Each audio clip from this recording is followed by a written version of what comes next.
3 చెంచాలు నూనె వేసుకోవాలి. తర్వాత ఉల్లిపాయ వేసుకోవాలి.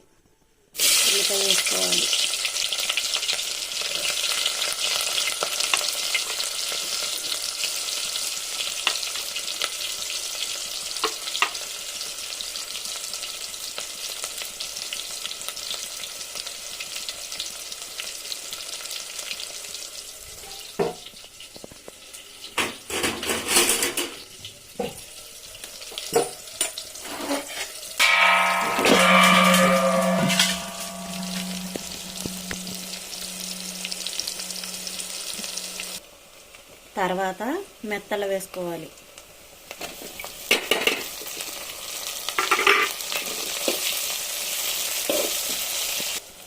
తర్వాత సొరకాయ ముక్కలు వేసేసాం.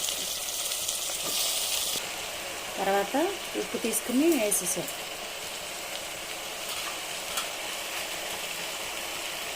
తర్వాత పసుపు వేసేసాం. మూత పెట్టుకోవాలి. మధ్యలో ఒకసారి మగ్గిందో లేదో చూసుకోవాలి.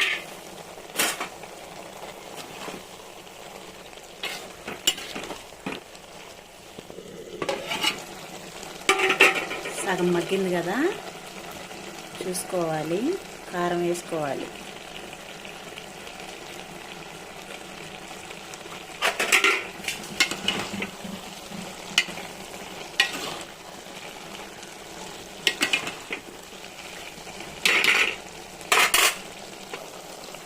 కొంచెం ముక్క మునిగేవారా నీళ్ళు పోయాలి.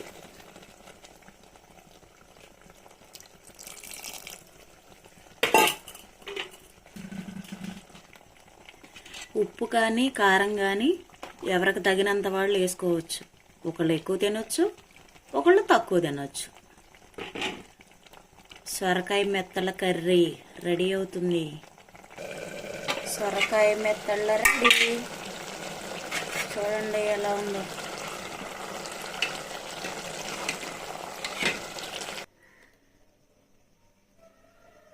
సొరకాయ మెత్తల్లో రెడీ అయిపోయింది సార్. కూర రెడీ అయిపోయింది. సొరకాయ చెక్కుకుని మెత్తళ్ళ కడుక్కుని శుభ్రంగా వండుకుంటే సొరకాయ మెత్తళ్ళ కర్రీ రెడీ. చూడండి తింటే ఎంత టేస్ట్గా ఉంటుందో చూడండి ఫ్రెండ్స్. మీకు ఇష్టమైన వాళ్ళకి ఒక లైక్ చేయండి. మంచి లైక్ చేయండి. మంచిగా కామెంట్లు పెట్టండి. చెడ్డగా పెట్టమాకండి ఫ్రెండ్స్. సూపర్.